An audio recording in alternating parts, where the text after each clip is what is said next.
Honorable vessels, thank you so much. And once again, General, thank you. We have aimed to take 2 more speakers before we break, and by all indications, we are going to take 1. Honorable James. Thank you so much, G. General, do you think you've reached your expiry date with INSAPS? It's a painful statement, Honorable James. It's a question. What is the question, Honorable James?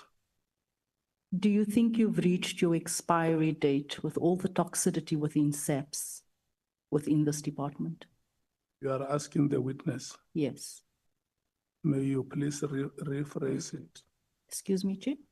Rephrase it. Do you think with everything that is currently happening within the environment that you are meant to serve and protect, you have reached, you said you are overwhelmed with everything that is going on? I am overwhelmed, but I still believe that I have a contribution to make still, and then given an opportunity by the people of South Africa and the leadership of the country, given an opportunity, I still have time. Okay. General, yesterday, another shocking revelation was made when you said that over 6,000 dockets within SAPS has gone missing. 6,000 dockets of murder, 6,000 dockets of rape has just gone missing, it's vanished. Of those 6,000 dockets, what percentage of those dockets do we have people, inmates right now? It is costing South Africans 463 Rand per day. You mentioned yesterday that those cases, those people are going to court and back, and they don't know where the dockets are. And this is why I asked, do you think you've reached your expiry date? Can you elaborate on what you told us yesterday with regards to dockets just being missing?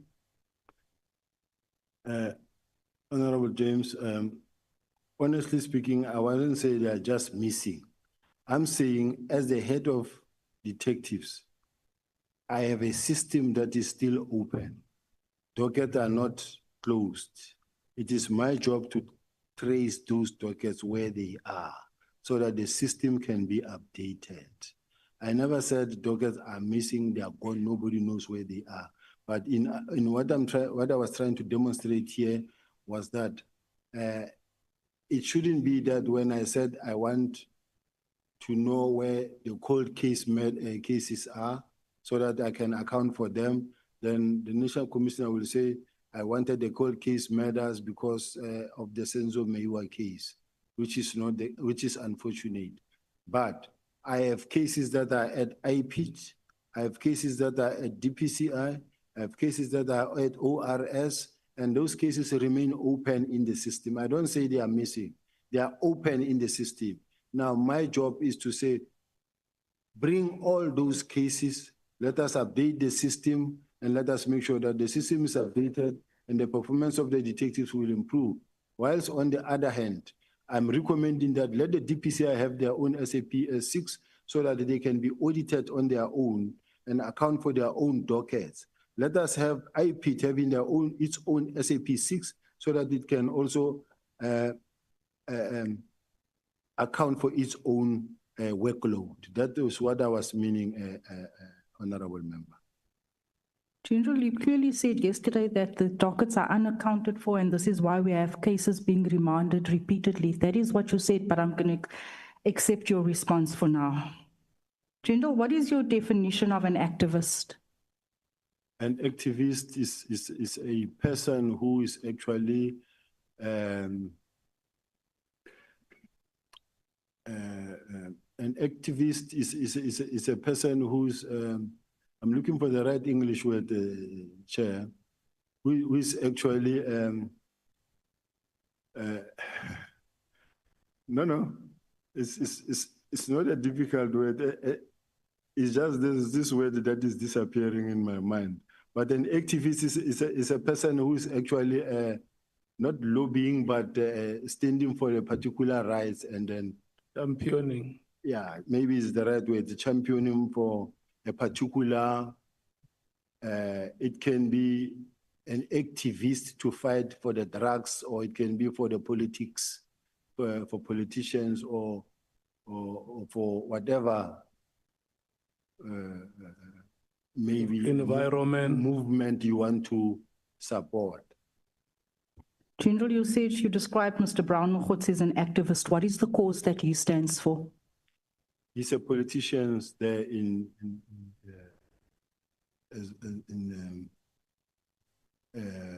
Mahike.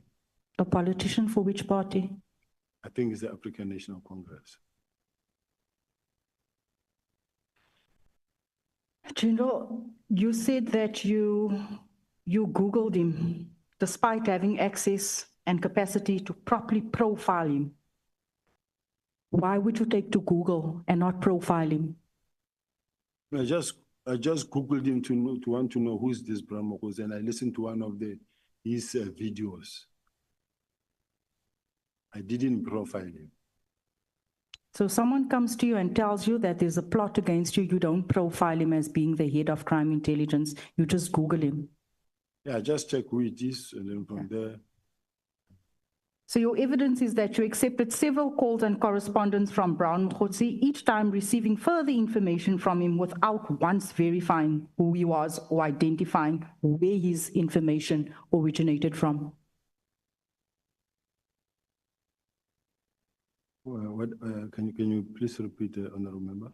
In your testimony, General, you said that you know him maybe 5 times less, but you also said that you have accepted several calls and correspondence from Brown Mokgotsi, each time receiving further information from him without once verifying who he really was or identifying where his information originated from. Oh, I mean, I saw the man is from Northwest, and this is the man that is also on TV. I didn't need to profile him. Okay. I put it to you that this leaves us with 2 possibilities. Either you were negligent in your duties, or your relationship with Mr. Mokgotsi went far beyond what you are telling this committee today. Because you said to us maybe 5 times less. So which is it? Were you negligent, or do you actually have a relationship with Mr. Mokgotsi? If you remember very well, committee members, I said I met Brown twice.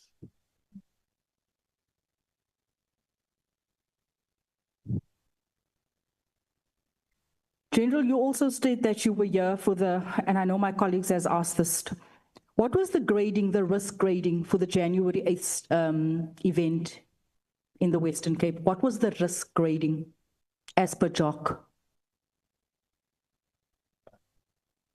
It's something that I may not respond accurately, but it was obviously high.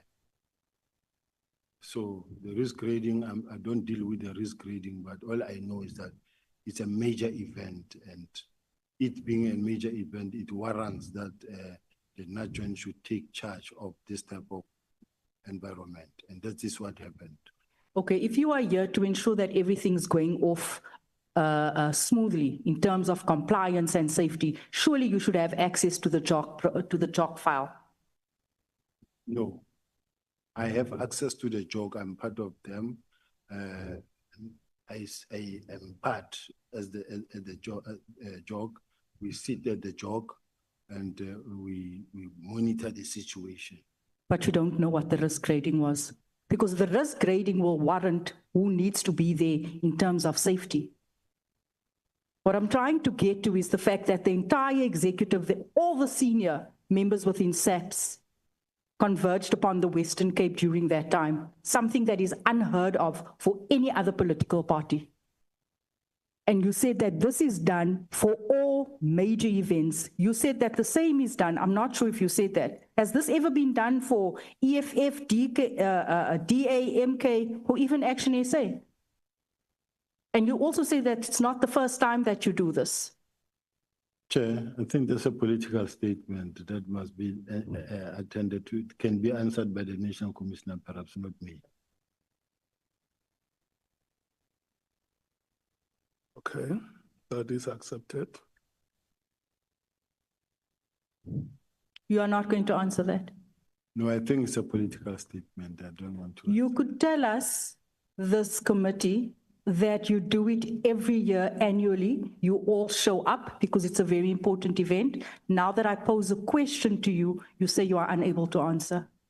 I don't say I'm unable to answer per se, but I feel that it's a political statement because I have had situations where I know that there's deployment made even in all the stadiums because the police are expected to participate in all the stadiums where there are major event of political parties, just to make sure that there's proper control and proper systems put in place, even in terms of traffic, directing traffic in such a way that there's not going to be stampede.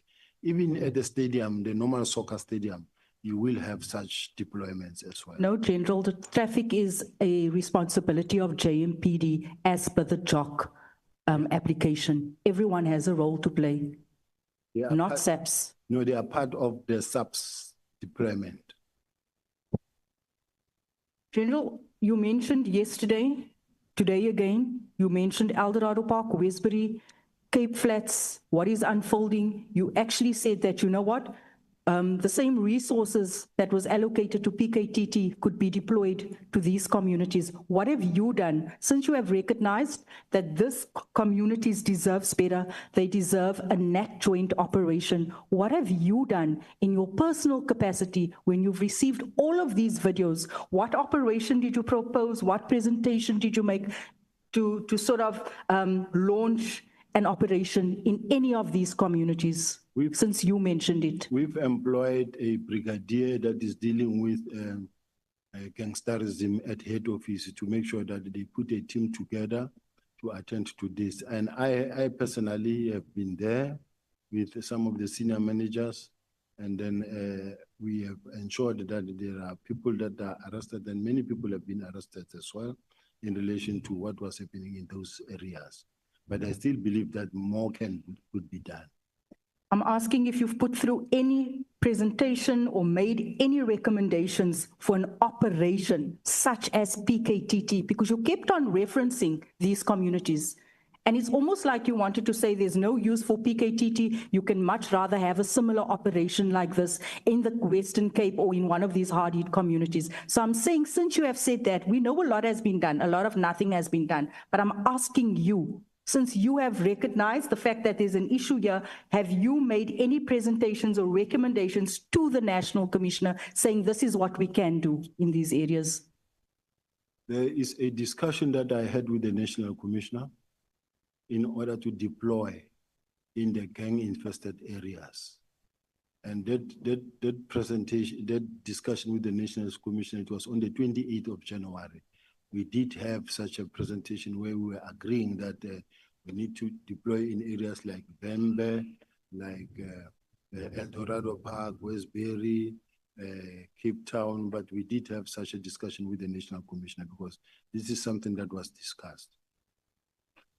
General, you say that you've gone through those dockets that you had no business fetching because it wasn't as per national instruction when it comes to inspection of dockets, because usually, as we know, when we have these special operations, you usually go to the station within the province, as per my experience with the many operations that we've had in Eldorado Park. And if you want to conduct sort of and do oversight and inspection at the dockets, you send an instruction to the provincial commissioner as well as the station, and all those dockets then get brought forward, and then they go out there and they inspect those dockets there. So I'm not sure why the dockets had to be moved. But anyway, I also want to ask, am I correct in saying that when one studies the relevant statistics relating to the work of the PKTT, it appears that its efforts were in fact guided by the need to address a certain political party's internal factional battles in KZN that has led to recruiting murders? It was a political party, it was infighting, because if I look at all the many murders and the case dockets and the types, who are from which political party, I can only pick up one political party, maybe two. Out of all of those political killings, it is only members, mainly, of one political party. Am I correct? No, Councillor. I'm not a councillor, sir. My apology, it's just because I'm used to that part, but I was never a councillor. honorable member, Thank you. I apologize.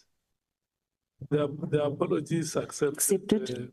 General, just a moment, Honorable James, may we please take Honorable Ngola? No, Chair, thanks. Just to remind the ATOP that there is evidence under oath from the main witness that has confirmed the political demographics in terms of the many political parties affected. Two, Chair, I don't think also it's quite relevant to the terms of reference to always want to be partisan in our approach. Thank you very much. It's a sensitive security matter that we need to be very careful about. Thank you very much, Chair. Oh, okay. Honorable Matthys. Thank you, Chair. We must not have the record with incorrect information. Chair, the main witness was very clear that the majority of cases related to political killings are related to the African National Congress. And he was very, very clear about that. So we're not going to mislead here. He mentioned that there was maybe one or two from other political parties, but the majority, he was very clear. It was even your ANC minister, President Cyril Ramaphosa, who instigated the setup of, or the establishment of the political killings task force to deal with ANC leadership battles, because you can't deal with it your own. Thank you, Chair. Okay, Honorable Ngola. Chair, that's extremely misleading. The main witness made mention further of saying both, particularly the EFF and the AFP, are affected, particularly in KwaZulu-Natal. It's on record, Chair. We can go to the record and look at it. This 1 or 2 is actually not true. But beyond that, I think let's just avoid to be too much partisan about it, to contaminate a sensitive national security matter with unnecessary politics. Thank you very much, Chair. Chief Whip. No, Chair, thanks. I think Honorable Ngola has dealt with this matter. The part that I'm very much concerned about is when Honorable Matthys says it is because that political party was failing to handle its own internal dynamics. Now, I have a problem with that, because none of the witnesses who have come before this committee or the Commission of Inquiry have provided evidence to the fact that the ANC leaders or councillors and councillors who were murdered were equally murdered by ANC members. Now, to suggest that it's an internal battle within a party which results, I would imagine from the logic of that statement, members of that party killing one another, I think it's overstretching the evidence that was presented before us. And that is an area which I think is completely out of order. Thanks. Okay. I want us to stop debating this matter, because we are still going to have our own time after evidence has been gathered. But just to bring it to your attention that all of you who are in this committee, you are members of parliament and you represent South Africans.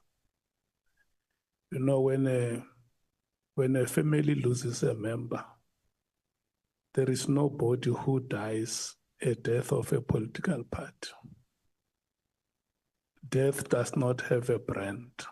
You can't brand it and say, this one has died a death of the ANC, or this one has died a death of the IFP or any other party that you may want to label it. And I just want to request honorable members that let's be very sensitive with the manner in which we debate, because families have lost their loved ones, and the least they can expect from you as their leadership is your sensitivity and commiserations. You may proceed, Honorable James. Thank you, Chair. General, to date, what is the total expenditure of the PKTT? Honorable, in Parliament in March, it was known to be 415 million. But then there was a further 20 million that was approved, which would then maybe take it to 435 million. But I do know that there was more, something like 94 million or 74 million that was also requested for approval. So basically it's almost nearing 500 million. Thank you. General, yesterday you mentioned that there were many cases opened up against the team, the PKTT team, in terms of breaking down doors while they were investigating these cases. Do drug dealers knock and ask if they may enter? Because when it comes to addressing certain crime, in my experience, that the approach of skop and donor sometimes is needed. Do you agree or disagree with me?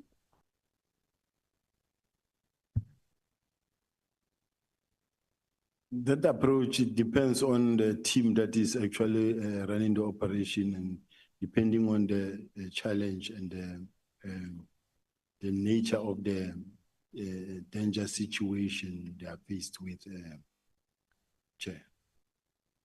You mentioned that this team was investigating cases relating to drugs, to murder, to heists.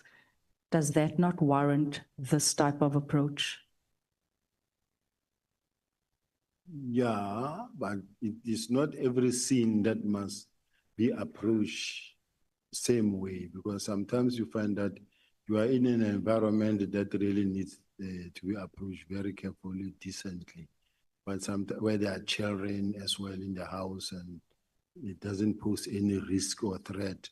But there are instances where you find that this environment, the intelligence that we have is that there's a group of criminals there and they are armed. The approach will be different. I'd like to ask you about the allegations that well-known artists such as DJs have been linked to the underworld, particularly in relation to the peddling of drugs on behalf of cartels in nightclubs. Could you enlighten the committee on whether these allegations have any credibility? There's always reports that are provided by crime intelligence. And then that information is information based on the fact that it is information that is maybe in the pipeline that is being investigated, and they've got evidence or a certain evidence to a certain extent. You will have, there are drugs in the country. There are drugs everywhere in the country, especially in the city of Joburg, in KZN, in Eastern Cape. There are drugs. So I can't say information that lacks credibility when it talks about drugs and firearms. When I don't have anything against that, I can say there's credibility or not. Okay, General, moving quickly. Counterintelligence operation in Gauteng. How many cases do they have? And what are the case types?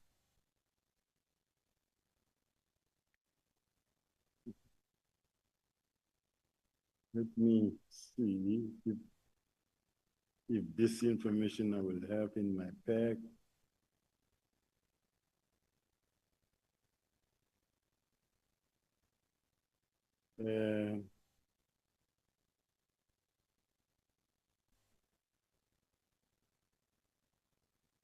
Chair, there's a document that I'm looking for. There's a document to improve performance of the detectives. It was approved.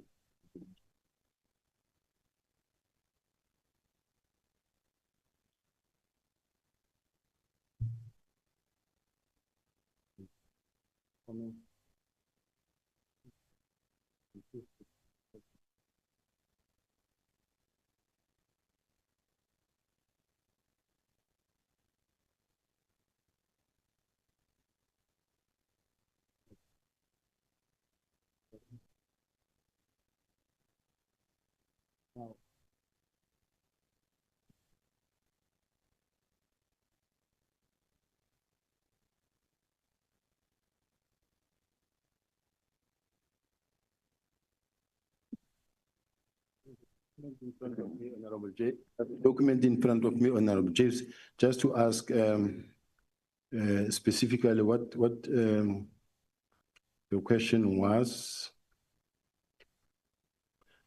I've got national components, counterintelligence.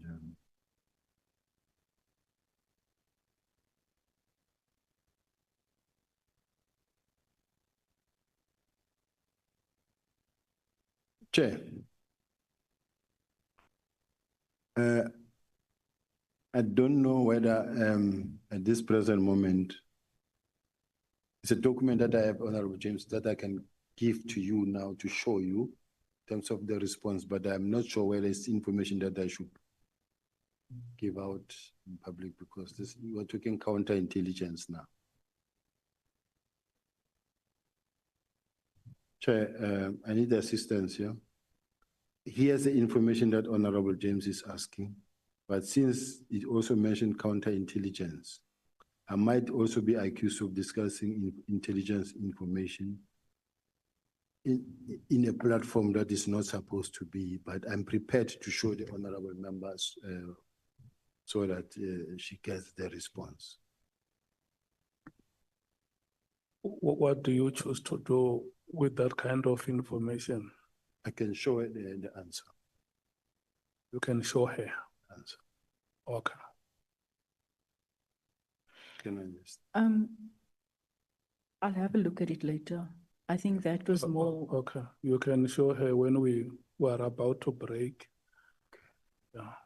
I think that question, Chair, was important for us because that is the operation that has since identified the top 5 in our country, alleged top 5 that is embroiled in drug cartels, where 2 has been identified and there's still 3 missing faces. Am I correct? No. No.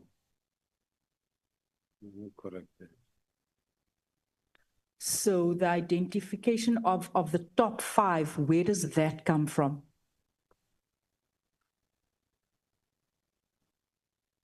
This is information that has come from. Sorry, General, can you maybe speak into the mic? This is information that comes from crime intelligence, but I also have information that was compiled by crime intelligence that does not have those top 5 that that is being spoken about.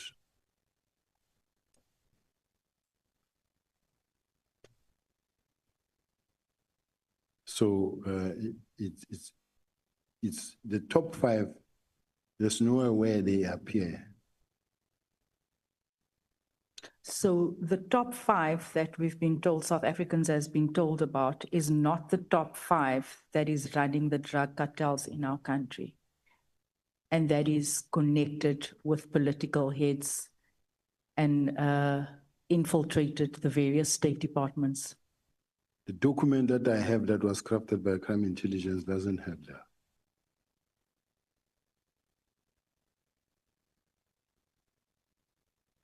What is the composition of the counterintelligence operation? You know, when we have operations, obviously it composes of NatJoints. The composition of this counterintelligence, who serves on there? It's a member of intelligence who works at the intelligence section, but conducting counterintelligence investigations. Is that all, sir? General? Is that? Is that all? Yes. So the members are only from within SAP. So when one does intelligence, you haven't roped in NPA and you haven't roped in all the other role players that usually serves on an operation of this nature. Counterintelligence is not necessarily a multidisciplinary structure. This is intelligence, and you may find that they work with NPA. For them, remember, it is their investigation. So if they have a prosecutor who deals with them, who works with them, they will consult with such a prosecutor so that he gives guidance to their investigation. So prosecutor NPA is part of the team then? It's possible. Does this team fall within your section? Used to, but not now, not anymore. Why not, sir? Because now crime intelligence reports to the National Commission, no longer to NASA. Okay. My final question. General, my second last question. General, you also mentioned that you're not aware of any political interference within SAPS, but you responded to a question when you said you waited with bated breath to find out who's the new minister, because usually when ministers come in, you could possibly lose your job. Is that not political interference? Not? Not. Okay. Yes or no, you attempted to obscure the obvious reality that there are factions within senior management of South African Police Service. Given that there are no holy cows, is it not possible that some of these internal cabals are working in collaboration with drug cartels? I really can't sit here, National Chair, and say it's not possible or it can't be.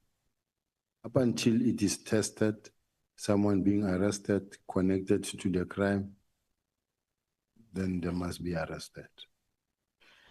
In closing, General, General Kwanaze told us, I'm not sure if you heard, that there's only one scanner. One scanner, 3,000 containers pass through. We are not able to detect if children are in those containers. We are not able to detect if there's drugs in those containers. Is it true? How many scanners do we have at our ports of entry? And also, how many private landing strips do we have in our country? It's a dangerous statement to make in relation to the fact that whether we have one scanner or how many scanners, because we cannot really go out there and tell the public that we are ailing and we don't have this, we don't have this capacity, we don't have this expertise.